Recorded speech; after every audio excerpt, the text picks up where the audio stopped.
तुम्ही जे 10वी 11वी 12वीचे विद्यार्थी आहात ते स्वतःचा निर्णय घेऊ शकतात. पण जर निर्णय घ्यायचा असेल तर माहिती हवी, अचूक माहिती हवी. आणि मी पुढारीचे धन्यवाद देतो की त्यांनी पुढाकार घेऊन हा एक असा उपक्रम तयार केला की जिथे विद्यार्थ्यांना एका छताखाली वेगवेगळ्या अभ्यासक्रमांविषयी, वेगवेगळ्या शिक्षण संस्थांविषयी, वेगवेगळ्या शिक्षण पद्धतीविषयी माहिती मिळू शकेल. त्यामुळे यापुढचा जो निर्णय घेतील तो निर्णय नक्कीच त्यांच्या आयुष्याकरता फायदेशीर असेल. पण मगाशी आपण म्हटलो 21वं शतक, शिक्षण बदलतंय, अशी कुठली ज्ञानाची गरज आपली पूर्ण होणार आहे, असं कुठलं कौशल्य आपल्याला साध्य करायचं आहे. पण त्याच्याआधी मला तुला एक प्रश्न विचारायचा आहे की हे ज्ञान म्हणजे काय. आपण शाळेत शिकायला जातो, काहीतरी आपण ज्ञान संपादन करतो, बरोबर.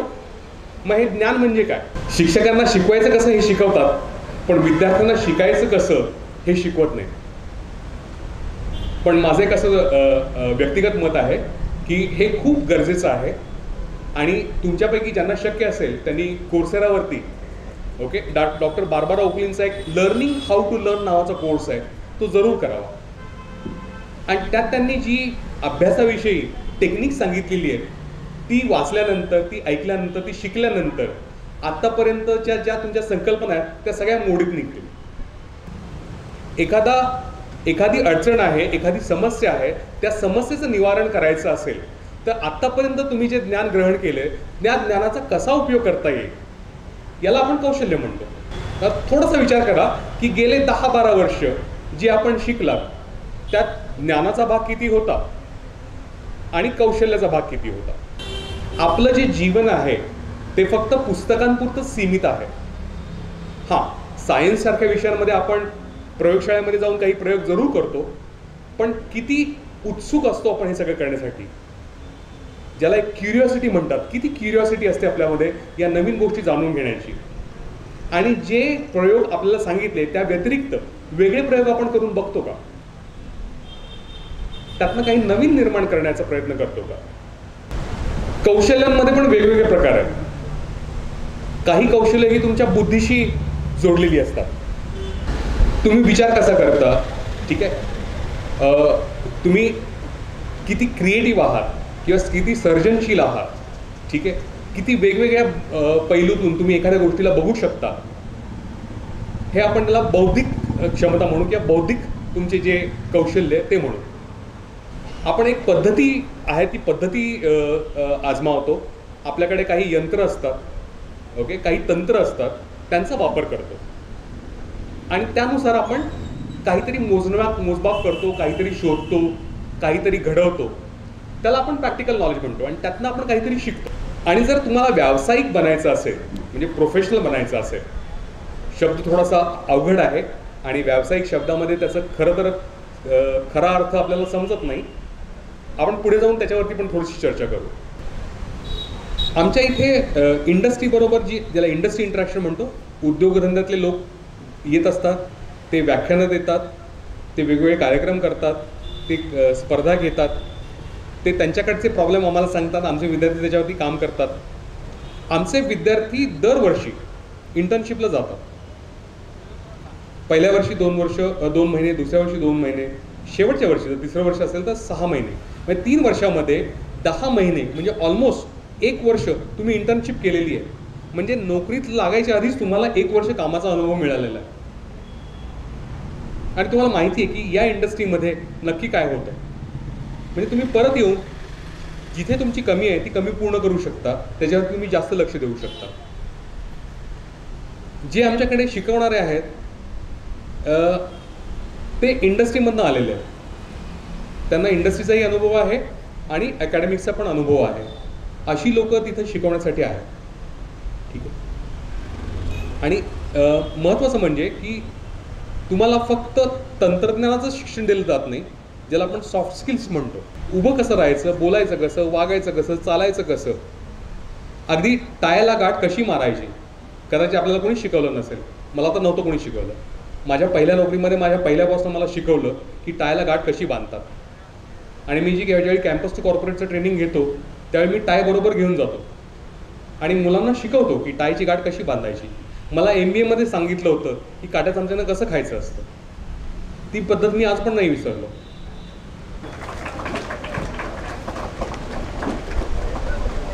नमस्कार. दैनिक पुढारीच्या एज्युकेशन एक्सपोमध्ये मी प्रवीण चव्हाण दैनिक अकॅडमीच्या वतीने आपलं सगळ्यांचं स्वागत करतो.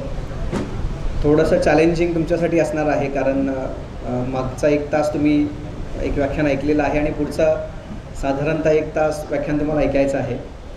त्या बाजूला बसल्यानंतर ऐकणं हे तितकंच कौशल्याचं काम आहे असं मला वाटतं. त्यामुळे पुढचा 1 तास तुम्हाला जास्तीत जास्त माहिती माझ्या बोलण्यातून मिळेल अशाच पद्धतीने मला जे मांडायचं ते आपल्यासमोर मांडणार आहे. सुरुवातच्या काही मिनटांमध्ये, सुरुवातच्या काही 40-45 मिनटांमध्ये मला जे मांडायचं मी ते आपल्यासमोर मांडतो आणि आपल्याकडे जे काही प्रश्न असतील तर त्या प्रश्नांची उत्तरं मी देण्याचा त्यानंतर प्रयत्न करेन. आपलं जे आत्ताचं आयुष्य आहे ते पोस्ट कोविड किंवा पोस्ट पॅन्डेमिक वर्ल्डमध्ये आपण आहोत. गेल्या 2 वर्षांचा जो काही खडतर कालावधी, खडतर काळ आपल्या सगळ्यांना ॲज अ ह्युमॅनिटीला तो बघायला मिळाला. खूप सारी आव्हानं त्या काळामध्ये होती आणि त्या काळाला पार करून आपण आज इथे पुढं मार्गक्रमण करताना दिसतो आहे. त्याच संदर्भामध्ये 2 पहिली उदाहरणं आपल्यासमोर ठेवतो आणि मग मी माझ्या व्याख्यानाला सुरुवात करतो. जेव्हा कोविडचं पहिलं लॉकडाऊन अनाऊन्स झालं त्यावेळेला आपल्या सगळ्यांनाच त्याची काहीच कल्पना नव्हती की बाबा हे नेमकं काय आहे. सगळ्या जगामध्ये अशा प्रकारची परिस्थिती निर्माण होत होती आणि नेमकं त्या परिस्थितीला सामोरं कसं जायचं हे आपल्याला कळत नव्हतं. त्याच वेळेला सरकारने आपल्याला काही मार्गदर्शक सूचना दिल्या होत्या. त्याच्यामध्ये ज्याला इंग्रजीमध्ये कोविड ॲप्रोप्रिएट बिहेवियर असं म्हणतात, त्याच्यामध्ये एक सूचना अशी दिली होती की तुम्हाला वारंवार हात धुवावे लागतील. आता वारंवार हात धुवायला पाहिजेत तर त्याचं साधं गृहीतक कसं होतं की जी लोकं सातत्याने बाहेर पडतात किंवा एकमेकांच्या संपर्कात येतात तर त्यांनी हात धुवायला पाहिजे. आणि हात धुण्याचा साधा सोपा मार्ग जो इन्स्टंट आहे, ज्याला आपण हँड सॅनिटायझर असं म्हणतो, तो नंतरच्या काळामध्ये आपल्याला फार पदवीचा शब्द झालेला आहे. त्याच्यापूर्वी आपल्यामध्ये फारसा अवेअरनेस की आपण हँड सॅनिटायझर वापरायला पाहिजेत वगैरे तितका असं नव्हता. आणि ऑल ऑफ सडन तुम्ही जर बघितलं तर मला आठवते की मी साधारणतः लॉकडाऊन अनाऊन्स होण्याच्या काही दिवस आधी सांगलीमध्येच होतो आणि मी राहतो पुण्यामध्ये, पण काही कामानिमित्त जेव्हा इथे आलो होतो तेव्हा पुण्यातले सॅनिटायझर संपले म्हणून मी इथं शोधत होतो आणि इथं पण मला कळालं की सॅनिटायझर संपले. एक काळ असा आला की बाबा महानगरांमधले सॅनिटायझरचं जे काही उपलब्ध स्टॉक होता तो सगळा संपला. कदाचित कल्पनांना पण त्याची कल्पना नव्हती. सरकारसमोर पण प्रश्न होता नेमकं काय करायला पाहिजे. सॅनिटायझर तर संपलेत, लोकांची मुवमेंट सुरू आहे, लोकांना ती उपलब्ध करून द्यायला पाहिजे. सांगण्याचा हेतू हाच आहे की बाबा त्या ठिकाणी जे लोक काम करत होते ते आपल्यासमोर जे एक मोठं संकट आलं होतं त्या संकटाला वेगळ्या प्रकारचे सोल्युशन्स शोधण्याचं काम करत होते आणि ते संकट कसं पार करता येईल तर त्याच्या वेगळ्या आयडियाज ते आपल्याला देत होते. मग स्वाभाविकपणे आपल्याला असं वाटतं की बाबा एवढं मानवजातीवर समोरचं मोठं संकट आपल्याला आलं असेल आणि त्या क्षणी जर आपल्याला आपला एखादा खारीचा वाटा जरी घेता आला तर त्याच्यापेक्षा आणखी चांगली गोष्ट कोणती असू शकते. मग स्वाभाविकपणे आपल्याला असा प्रश्न पडू शकतो हे अधिकारी कोण आहेत, ते कुठल्या परीक्षांमार्फत निवडले जातात. तर स्वाभाविकपणे आपल्याला समोर जे टायटल किंवा तुम्हाला आत्तापर्यंत जे कळालं की हे जे अधिकारी आहेत ते UPSC आणि MPSCच्या परीक्षांमधून निवडले जातात. मग जर तुम्हाला त्या परीक्षा द्यायच्या असतील तर त्याची पूर्ण माहिती घेतल्याशिवाय त्या परीक्षा आपण खरं तर द्यायलाच नाही पाहिजे. गेल्या 15-16 वर्षापासून या स्पर्धा परीक्षा क्षेत्रातले मार्गदर्शक म्हणून आम्ही सातत्याने लोकांना हेच सांगण्याचा प्रयत्न करत आहोत. त्याचाच आजचा एक पुढचा टप्पा आहे असं आपण म्हणूया. साधारणतः सरकारी नोकरदार जे असतात ते 4 प्रकारामध्ये मोडतात. तुम्ही हे बऱ्याचदा ऐकलं असेल की क्लास 1 ऑफिसर्स असतात, क्लास 2 ऑफिसर्स असतात, क्लास 3, क्लास 4 ऑफिसर्स असतात. त्यापैकी जे क्लास 1 आणि क्लास 2 ऑफिसर्स जे असतात त्यांना गॅझेटेड ऑफिसर्स असं म्हणतात, राजपत्रित अधिकारी असतात. क्लास 3 आणि 4 मधले जे ऑफिसर्स असतात त्यांना नॉन गॅझेटेड ऑफिसर्स असं म्हणतात. मी क्लास 4 पासून क्लास 3, क्लास 2, क्लास 1 पर्यंत जर गेला तर त्याच्यावरती जे अधिकारी काम करतात त्यांना मिळणारं वेतन, त्यांना मिळणाऱ्या सुविधा, त्यांना मिळणाऱ्या अधिकार ह्या सगळ्यांमध्ये वाढ होत जाते. जसं तुम्ही क्लास 4 to 3 गेला, 3 to 2 गेला, 2 to 1 गेला तर त्यांना मिळणाऱ्या ह्या ज्या काही वेगवेगळ्या बाबी आहेत त्याच्यामध्ये खूपसा बदल आपल्याला होताना दिसतो. त्यापैकी जे क्लास 1 आणि 2 जे आहेत त्याला राजपत्रित अधिकारी गॅझेटेड ऑफिसर्स असं म्हणतात आणि त्यांची रिक्रुटमेंट करण्याचं काम हे केंद्र सरकारसाठी UPSC नावाची एक घटनात्मक संस्था करते आणि राज्यासाठी त्यांची रिक्रुटमेंट करण्याचं काम MPSC नावाची घटनात्मक संस्था करतात. क्लास 3 आणि 4च्या जे रिक्रुटमेंट होतात त्यातल्या काही रिक्रुटमेंट MPSC करते आणि बाकीच्या बऱ्याचशा रिक्रुटमेंट ज्या आहेत त्या स्थानिक पातळीवरती जिल्हाधिकाऱ्यांमार्फत किंवा जिल्ह्यामध्ये जी जिल्हा निवड समिती असते त्यांच्यामार्फत केल्या जातात. आजचा आपल्या चर्चेचा जो विषय आहे तो पहिल्या क्लास 1 आणि क्लास 2चाच आहे, ज्याला आपण गॅझेटेड ऑफिसर्स असं म्हणतो. केंद्रासाठी याची रिक्रुटमेंट करण्याचं काम UPSC करते आणि राज्यासाठी ते रिक्रुटमेंट करण्याचं काम MPSC करते. मग यामधून जे अधिकारी निवडले जातात त्यांना आपण राजपत्रित अधिकारी किंवा गॅझेट ऑफिसर्स असं म्हणतो. मग जर तुम्हाला हा प्रश्न पडला असेल की आम्ही या परीक्षेची तयारी करायला पाहिजे का, तर हा प्रश्न जर तुम्हाला पडला असेल, कारण तुम्ही आत्ता माझ्यासमोर जे बसलेले आहेत किंवा आम्हाला बरेचसे हजारो विद्यार्थी भेटतात, आमचं 10वी 12वी झाले, ग्रॅज्युएशन झाले, आता पुढं काय आम्हाला प्रश्न पडलेला आहे. वेगवेगळे ऑप्शन जेव्हा तुम्ही चेकआउट करता त्यापैकी हा एक ऑप्शन आहे. मी असं म्हणणार नाही की हा एकमेव ऑप्शन आहे, मी असं सुद्धा म्हणणार नाही हा बेस्ट ऑप्शन आहे, पण आपल्यासमोर जे ऑप्शन्स आहेत त्यापैकी हा एक ऑप्शन आहे. आणि जर तो तुम्हाला निवडायचा असेल तर तुम्ही त्याची कारणं खरं तर शोधली पाहिजे. काय कारणं असू शकतात, मी ढोबळमानाने काही कारणं सांगण्याचा प्रयत्न करतो आणि मग त्याच्यानंतर तुम्ही खरं तर तुम्हाला त्यातलं कुठलं कारण पटतं आहे त्या कारणाची कारणीमीमांसा करून तुम्ही हे क्षेत्र निवडायला पाहिजे. मी आत्ता जसं तुम्हाला म्हणालो की आपल्यासमोर समाज म्हणून जे प्रश्न भेटत होतात त्यातल्या बऱ्याचशा प्रश्नांना उत्तर देण्याचं काम हे सरकारी अधिकारी करत असतात. त्यातल्या काही गोष्टींची आपल्याला माहिती पोचते, काही गोष्टी खूप पडद्याआड होत असतात आणि ते काम अव्याहतपणे चालू आहे, ते काही आज नव्याने चालू असलेलं काम नाही. त्यामुळे जर तुम्हाला असं वाटतं की आपण छोट्या प्रमाणामध्ये का होईना ह्या सगळ्या सामाजिक विकासाच्या प्रक्रियेला योगदान द्यायला पाहिजे, तर तुम्ही या परीक्षांचा विचार करू शकता. हा पहिलं कारण असू शकतं. दुसरं कारण याच्यातलं असू शकतं की साधारणतः सरकारी नोकरी ही स्थिर, एक चांगला पगार देणारी नोकरी मानली जाते. मी चांगला पगार याच्यासाठी असं म्हणालो की खूप पगार असं म्हणालो नाही, कारण खूप पगाराची नोकरी जर आपल्याला करायची असेल तर कदाचित आपल्याला खाजगी क्षेत्रात एखादी नोकरी मिळवता येईल किंवा एखादा व्यवसाय करता येईल. खूप पगार मिळत नाही पण चांगला पगार मिळतो. चांगला पगार मिळतो म्हणजे काही तुम्हाला तुमचं आयुष्य चांगल्या पद्धतीने जगता येईल असा पगार मिळतो. आणि सरकारी नोकरीच्या पगाराचं एक वैशिष्ट्य की तो तुम्ही नोकरीत आल्यापासून शेवटपर्यंत वाढत जातो आणि तो दरवर्षी साधारणतः ठराविक टप्प्याने वाढत असतो. म्हणून बऱ्याचदा लोकांचा सरकारी नोकरीकडे जाण्याचा कल असतो. तिसरं त्याच्यातलं जे आहे की सरकारी नोकरी बऱ्यापैकी स्थिर नोकरी मानली जाते, स्टेबल करिअर चॉईस असं मानला जातो, कारण त्याच्यामध्ये फारशा तुमची नोकरी जाईल किंवा आता पोस्ट पॅन्डेमिकमध्ये किंवा पॅन्डेमिकमुळे असं बऱ्याचदा खाजगी क्षेत्रामध्ये हे झालं की आपली नोकरी जाते की काय अशी अवस्था वेळ आली, तशी सरकारच्या बाबतीमध्ये कधी झाली नाही. स्थिरता हे सरकारी नोकरीचं एक वैशिष्ट्य मानलं जातं. आम्ही तर गमतीने असं म्हणतो की केवळ सरकारी सेवेमध्ये जाणं सोपं आहे, तुम्हाला सरकारी सेवेत काढून टाकणं फार अवघड आहे, इतकी ती स्थिर स्वरूपाची नोकरी आहे. तो पण एक आपल्यासमोर पर्याय असू शकतो. समाजामध्ये बऱ्यापैकी सरकारी अधिकाऱ्यांना चांगली प्रतिष्ठा मिळते. आपण ज्या सामाजिक आर्थिक परिप्रेक्षात राहतो तर त्याच्यामध्ये एक चांगली प्रतिष्ठा त्यांना मिळते आणि त्याच्याबरोबरच्या इतर अनेक अनुषंगिक फायदे आहेत, जसं की आपलं व्यक्तिमत्व जे आहे ते फार विवेकी अशा स्वरूपाचं होतं. आमच्याकडे जे खूप सारे विद्यार्थी या परीक्षांची तयारी करतात ते जेव्हा परीक्षांची तयारी करतात त्यावेळेस त्यांच्या समाजातल्या गोष्टींविषयी असणारी भूमिका, त्यांची मतमतांतरं याच्यामध्ये कमालीचा बदल झालेला दिसतो जेव्हा हे सगळ्या अभ्यासाच्या प्रक्रियेतून जातात. त्यामुळे आपल्याला एक चांगला नागरिक होण्यासाठी ज्या काही वेगवेगळ्या गोष्टी आवश्यक आहेत तर त्या सगळ्या गोष्टींची पायाभरणी जेव्हा तुम्ही स्पर्धा परीक्षा हे करिअर म्हणून निवडता त्यावेळेस होत असते आणि सातत्याने त्याच्यामध्ये तुमचा आवाका जो आहे ज्याला आपण कक्षा म्हणूया, ॲम्बिट म्हणूया, ती सातत्याने विस्तारित जाते. अशी वेगवेगळी कारणं असू शकतात. अर्थात हीच सांगितलेली कारणं तुमची असायला पाहिजे असं नाही. जेव्हा तुम्ही हे करिअरचा पर्याय निवडता तेव्हा तुम्ही हे शोधलं पाहिजे की माझं नेमकं कारण याच्यातलं कोणतं आहे आणि ह्याच्यातलं कोणतं नसेल तर तुमचं खास स्वतःचं पण एक वेगळं कारण असू शकतं की ज्याच्यासाठी तुम्हाला असं वाटतं की मी ही स्पर्धा परीक्षेची तयारी करायला पाहिजे. मग जेव्हा आपण हे कारण शोधतो की मी या स्पर्धा परीक्षांची तयारी करायला पाहिजे तर परत मग आपण हा प्रश्न विचारला पाहिजे की बाबा मी हे करू शकतो का किंवा मला हे करता येणं शक्य आहे का. मग नेमकं कोणत्या लोकांनी, कोणत्या विद्यार्थ्यांनी याचा विचार करायला पाहिजे. तर त्याच्यामागे 3-4 गोष्टी मला महत्त्वाच्या वाटतात. एक तर ज्या विद्यार्थ्यांची खूप कष्ट करण्याची तयारी आहे, कष्ट म्हणजे अर्थात ते हार्डवर्क काही अंश आहे, थोडंसं स्मार्ट वर्क आहे. कारण कष्ट कोणत्या अर्थाने म्हणतो, तुम्ही कुठलंही इंजिनिअरिंगची डिग्री घ्या, मेडिकलची डिग्री घ्या किंवा आत्ता जे सर बोलत होते की स्किल डेव्हलपमेंटसाठी आपल्याला प्रयत्न करावे लागतील. व्यवसाय करायचा, you need to put some amount of efforts, काहीतरी एफर्ट्स टाकावे लागतात. साधारणतः तेवढेच एफर्ट्स तुम्हाला इकडे टाकावे लागतात. पण ज्यांची एफर्ट्स टाकण्याची तयारी आहे त्यांच्यासाठी ही एक परीक्षा किंवा हे क्षेत्र अर्थातच जास्त खुणवणार आहे, जास्त चॅलेंजिंग आहे. दुसरी गोष्ट, आपल्याकडे हे सगळं करायचं असेल तर थोडासा संयम हवा आहे. संयम याचा अर्थ काय की हे असं नाही की तुम्ही एकदा परीक्षेला बसलात, तुम्ही पास झालात आणि तुम्हाला सिलेक्शन झालं, तुम्ही नोकरीला लागलात. असं होऊ शकतं कदाचित तुम्हाला 2-3 वर्षांचा कालावधी लागू शकतो. तुम्ही परीक्षेच्या एखाद्या टप्प्यावरती जाल, तुम्हाला अपयश येऊ शकेल, परत तुम्हाला या टप्प्यामध्ये यावं लागतं. साधारणतः 3-4 वर्षाचा जेस्टेशन पिरियड ज्याला आपण म्हणूया तो या फील्डमध्ये आहे. त्यामुळे ज्यांच्याकडे संयम आहे त्यांनी या परीक्षांचा खरं तर विचार करायला पाहिजे.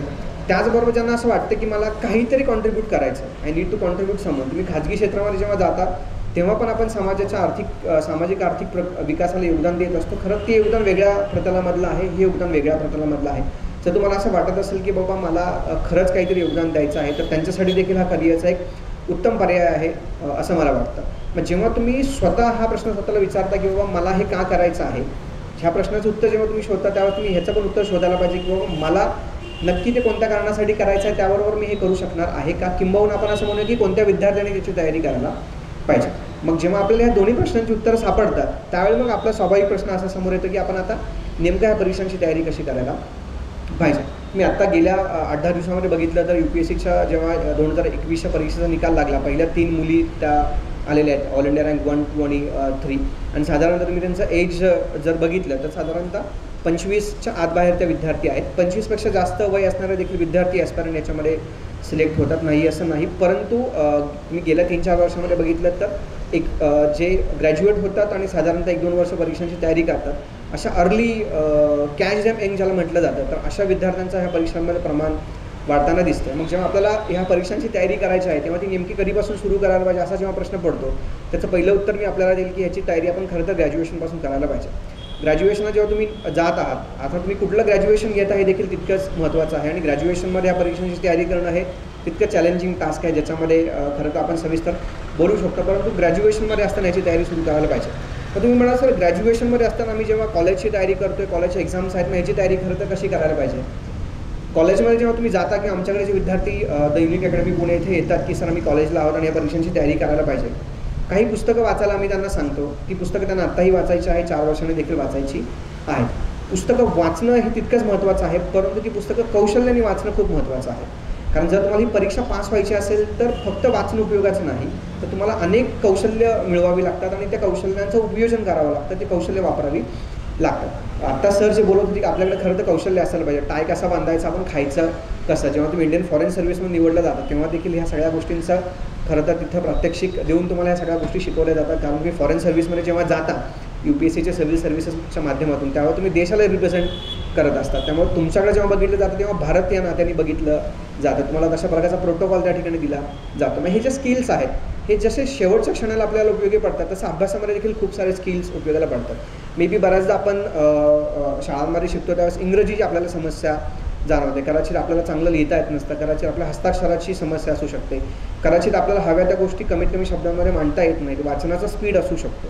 तर जेव्हा मी असं तुम्हाला म्हणतो की आपण ग्रॅज्युएशनला असताना या परीक्षांची तयारी करायला पाहिजे, तेव्हा आपण खरं तर ह्या स्किल सेटवरती फोकस करायला पाहिजे. स्किल सेट काय असू शकतो, मला चांगलं इंग्रजी वाचता यायला पाहिजे. आणि कदाचित आपल्याला ते लगेच येणार नाही, आणि आपल्याला जर इंग्रजी आत्ता येत नसेल तर त्याचा मी दोष आपल्याला देणार नाही. कदाचित आपल्याला शाळेमध्ये इंग्रजी चांगलं शिकवलं गेलं नसेल म्हणून कदाचित आपल्याला इंग्रजी आत्ता येत नसेल, परंतु एक आव्हान म्हणून आपण जर ते स्वीकारलं तर ग्रॅज्युएशनला असताना आपण इंग्रजी चांगलं करू शकतो. बऱ्याच लोकांना असं वाटतं की इंग्रजी बोलायला यायला पाहिजे. अर्थात बोलायला याची रिक्वायरमेंट नाही. म्हणजे खूप सारे UPSCच्या मुलाखतीपर्यंत जाणारे विद्यार्थी हे UPSCची मुलाखत मराठीमधून देतात, चांगले मार्क्स देखील त्यांना मिळतात. आपल्याला इंग्रजी वाचता यायला पाहिजे, आणि वाचण्यासाठी तुम्हाला काही काळ मग कदाचित इंग्रजीमध्ये सेंटेन्स फॉर्मेशन लक्षात घ्यावं लागेल, काळ लक्षात घ्यावं लागतील, थोडी व्होकॅब्युलरी बिल्ड करावी लागेल. आपल्याला इंग्रजी वाचता यायला पाहिजे. आपल्याला इंग्रजी वाचता यायला लागल्यानंतर आपल्याला इंग्रजी लिहिता यायला पाहिजे, आणि सगळ्यात शेवटी बोलता यायला पाहिजे. हे 3 इंग्रजीतले महत्त्वाचे टप्पे आहेत. आणि जर तुम्ही ग्रॅज्युएशनला जेव्हा परीक्षांची तयारी करता त्यावेळेस तुम्ही जर ह्या 3 गोष्टींवरती फोकस केलात तर कदाचित ग्रॅज्युएशननंतर जेव्हा तुम्ही ही परीक्षा देणार आहात त्यावेळेस तुम्हाला ती फारशी अवघड जाणार नाही. त्यामुळे परीक्षेला पहिला टप्पा की आपल्याला आपले स्किल सेट शार्पन करावे लागते. त्याचा इंग्रजीचा मुद्दा मला फार महत्त्वाचा वाटतो. दुसरा स्किल सेट त्याच्यातला जो आहे की जसं मी आता तुम्हाला म्हणावे की तुम्हाला जर परीक्षा द्यायची असेल UPSCची तर वाचता यायला पाहिजे. आपल्याला वाचता येतं, कदाचित वाचनाचा वेग वाढवावा लागेल. आपल्याला लिहिता यायला पाहिजे. आपल्याला लिहिता येतं, परंतु आपल्याला जे येतं ते लिहायचं नाही आहे. आपल्याला जो प्रश्न विचारला त्याचं उत्तर लिहायचं. त्यामुळे कमीत कमी शब्दामध्ये तुम्ही UPSCचा मुख्य परीक्षेचा पेपर जर बघितला तर प्रश्न त्याला शब्दांची मर्यादा दिलेली असते. 150 शब्दांमध्ये लिहा, खाली थोडी जागा सोडलेली असते, तेवढ्यामध्येच आपल्याला ते उत्तर लिहायचं आहे. आपल्याला खूप सारा निबंध लिहायचा नाही. कमीत कमी शब्दांमध्ये आपल्याला तो अशा मांडता यायला पाहिजे. त्याचबरोबर तुम्हाला लेखनाचा वेग आत्मसात करावा लागेल. वेग म्हणजे काय असू शकतो, म्हणजे 3 तासांमध्ये आपल्याला जेव्हा UPSCचा पेपर लिहायचा आहे ना, साधारणतः 3000 शब्द लिहावे लागतात. आपण आपल्या आयुष्यात 3 तासामध्ये 3000 शब्द लिहिण्याचं कधी इमॅजिनेशन पण केलेलं नसतं, जे तुम्हाला UPSCच्या परीक्षेमध्ये करावं लागतं. 3000 शब्द एक्सपेक्टेड आहेत. अर्थात तुम्ही 3000 नाही जरी लिहू शकला तरी काही रिजनेबल नंबर ऑफ वर्ड्स तर लिहावे लागतील. त्यासाठी तुम्हाला लिखाणाचा वेग वाढवावा लागेल. आणि हे जे कौशल्य आहे, तुम्ही उद्या UPSCची मुख्य परीक्षा आहे, तुम्ही आज लिखाणाचा वेग वाढवताय, वाचनाचा वेग वाढवताय असं होणार नाही. त्याला खूप आधीपासून आपल्याला प्रयत्न करावे लागतील. त्यामुळे जे स्किल सेट्स जे आहेत त्याच्यामध्ये इंग्रजी आपल्याला चांगलं करावं लागेल. दुसरी गोष्ट, आपल्याला लिखाणाचं कौशल्य आपल्याला आत्मसात करावं लागेल. तुमच्याकडे आत्ता नसेल तर आपण ते प्रयत्न करायला पाहिजेत, आणि ते प्रयत्न करण्यासाठी तुम्हाला आमच्यासारखे मार्गदर्शक त्या ठिकाणी मदत करतील. जर तुमच्या असं लक्षात आलं की खूप प्रयत्न करून आपले हे स्किल सेट इम्प्रूव्ह होत नसेल तर तुम्ही दुसऱ्या पर्यायाचा विचार करू शकता. तेव्हा खूप वेळ गेलेला नसेल, कारण तुम्ही ग्रॅज्युएशनला असतानाच हे सगळं करण्याचा प्रयत्न करत आहात. त्यामुळे लँग्वेज त्यासोबत लिखाणाचं कौशल्य आहे. तिसरं मला जे महत्त्वाचं वाटतं वाचनाचं कौशल्य आहे. आता तुम्ही म्हणाल सर आम्ही आत्तावर वाचतच आलेलो आहोत, तुम्ही काय वेगळं सांगताय. वाचनामध्ये तुम्हाला आपण जेव्हा आत्ता शाळांमध्ये तयारी करतो, ग्रॅज्युएशनला तयारी करतो, एखादं पुस्तक एखादी नोट आपण 1 ते 2 वेळा वाचतो, परीक्षेला जातो, उतरवतो आणि त्याच्यातून ती गोष्ट इव्हॅपोरेट होऊन जाते. फारसं त्याच्यामागे आपल्याला करावं लागत नाही. इथे तुम्हाला सारख्या सारख्या त्या गोष्टी वाचाव्या लागतील. खूप वाचण्याची गरज नाही आहे, पण जे तुम्ही वाचणार आहात ते तुम्हाला सारखं वाचावं लागेल. मग तेवढं तुम्हाला स्टॅमिना मेंटेन करावं लागेल, तेवढं तुम्हाला तुमचा उत्साह टिकून ठेवावं लागेल. तुम्ही काही सक्सेसफुल ॲस्पायरंटचे जर व्हिडिओज पाहिले असेल किंवा त्यांचं मार्गदर्शन ऐकलं असेल, त्यातले सांगता आम्ही एखादं पुस्तक 15 वेळा वाचलं, 20 वेळा वाचलं, कदाचित आपल्याला ती अतिशयोक्ती वाटू शकते, परंतु त्यांनी तेवढ्या वेळाला वाचलेलं असतं. कारण का, तर जेव्हा तुम्ही UPSCची परीक्षा देता त्यावेळेस तुम्हाला ऑल इंडिया स्केलला जेव्हा कम्पीट करायचं आहे त्यावेळेस तुम्हाला त्या गोष्टी चांगल्या लक्षात असणं खूप गरजेचं आहे. त्यासाठी वाचनाचं कौशल्य आपल्याला महत्त्वाचं लागेल. आमच्यासारख्या दैनिक अकॅडमीसारख्या संस्थांचं तुम्ही मार्गदर्शन आवर्जून घ्यायला पाहिजे. खूप चांगले मेंटॉर्स तुम्हाला त्या निमित्ताने मिळतील. खूप साऱ्या वेगवेगळ्या कोर्सेसच्या माध्यमातून ते तुम्हाला मिळतील. यूट्यूबवरती तुम्ही ते पाहतच असाल, काही वेळा पर्सनल भेट दिली असेल तर तिथे पण तुम्हाला तो एक्सपिरियन्स आला असेल. त्यामुळे ह्या सगळ्या निमित्तानं मी आपल्या ह्या पुढच्या प्रवासासाठी, जर्नीसाठी सगळ्या आपल्याला शुभेच्छा देतो. तर तुम्ही योग्य तो पर्याय, योग्य तो निर्णय घ्याल अशी आशा बाळगतो. थोडंसं तो व्यवस्थापन शिक्षण आणि यामध्ये असणाऱ्या करिअरच्या कोणत्या संधी उपलब्ध आहेत अशा पद्धतीने आहे. आपण बऱ्याचदा म्हणतो की 10वी नंतर करिअरच्या दिशा निवडत असताना विद्यार्थी पॉलिटेक्निकचा विचार करतात, 12वी नंतर इंजिनिअरिंग, मेडिकल किंवा फार्मसी किंवा आर्किटेक्चर अशा अभ्यासक्रमांचा ते विचार करताना आपल्याला पाहायला मिळतात. पण खरं पाहायला गेलं तर या व्यावसायिक आणि तंत्र शिक्षणामध्ये जी दुसरी महत्त्वाची आणि अनमोल अशी गोष्ट आहे ती आहे कौशल्य विकास. एखादा विद्यार्थी अभ्यासक्रम कसा शिकतो यापेक्षा त्यांनी स्वतःमध्ये काय बदल घडवून आणलेला आहे यावरती त्याच्या पुढच्या आयुष्याची दिशा ठरते. म्हणजे सर्वसाधारणपणे विचार करायला गेलं तर फक्त मार्कशीट मिळवणं आणि गुणानुक्रमे प्रथम किंवा द्वितीय येणं इतकंसं पुरेसं राहिलेलं नाही.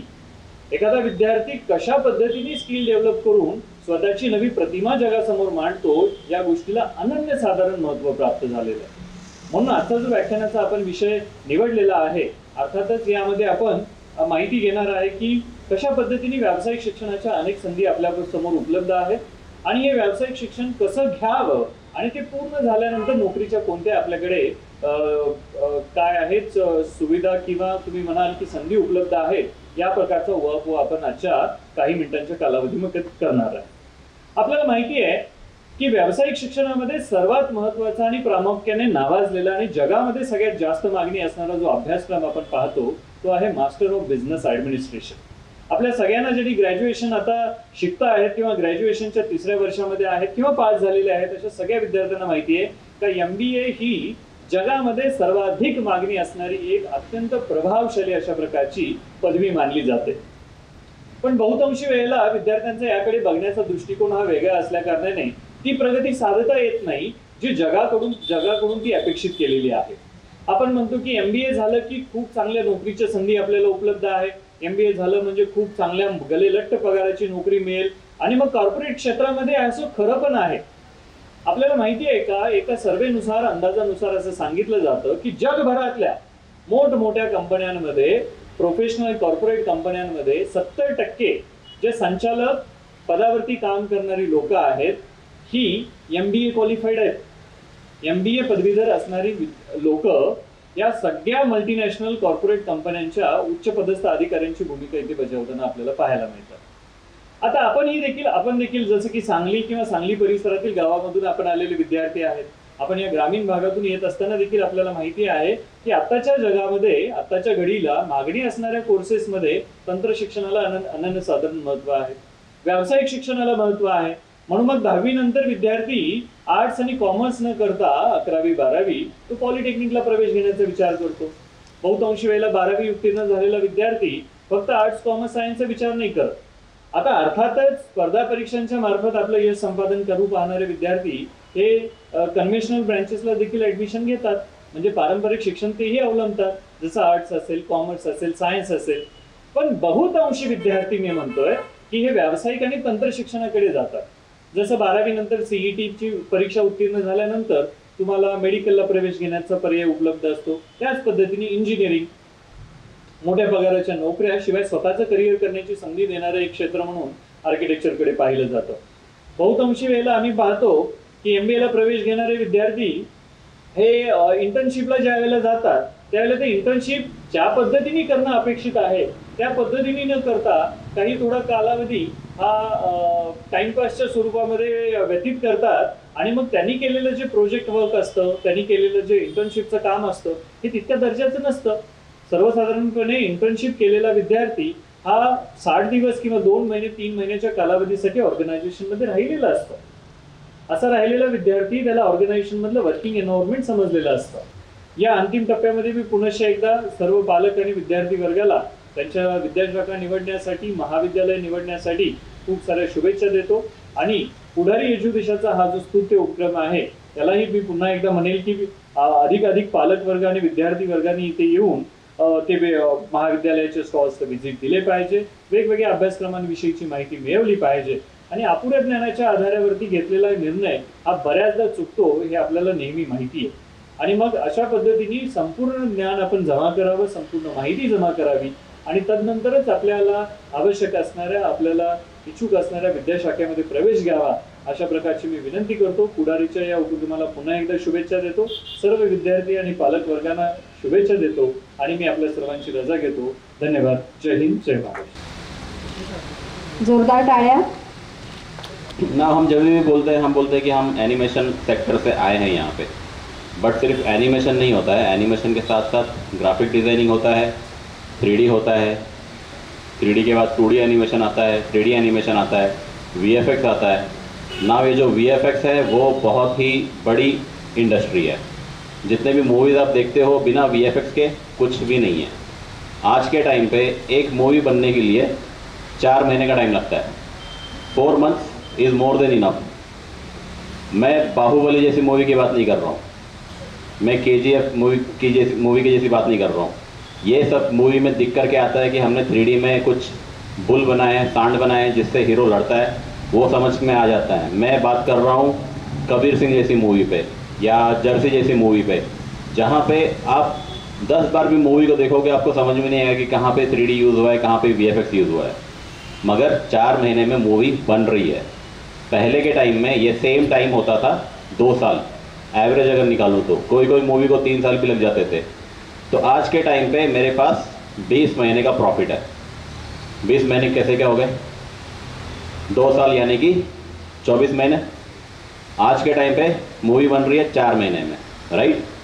मेरे पास 20 मंथ्स का प्रॉफिट है जो मैं यूज़ कर सकता हूँ और प्रोडक्टिविटी करने के लिए, यानी कि उस 20 महीने में मैं और 4 मूवी आराम से बना सकता हूँ. 4 महीने में रेस्ट करने के बाद भी मैं 4 मूवी बना सकता हूँ. फ़ायदा ज़्यादा है. इसीलिए पूरी की पूरी मूवी इंडस्ट्री हो गई या टीवी इंडस्ट्री हो गई, वो शिफ्ट हो गई है 3D डिपार्टमेंट में और VFX डिपार्टमेंट में. क्लियर? इससे क्या हो रहा है?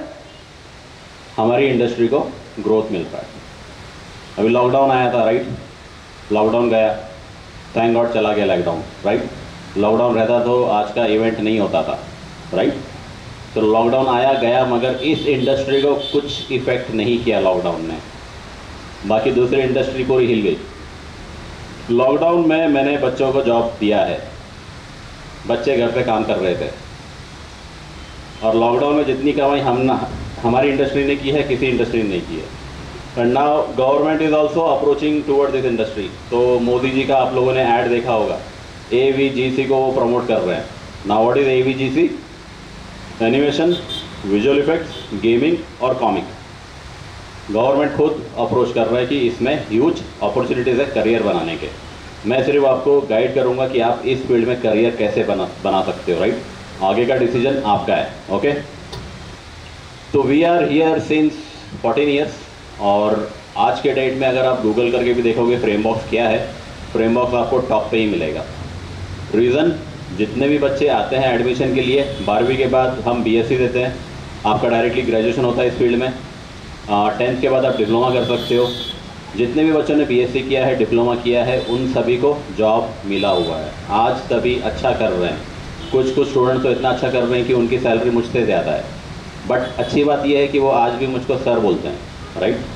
At the end of the day what matters कि हमने उनको सिखाया है, तब वो उस काबिल बने हुए हैं, राइट.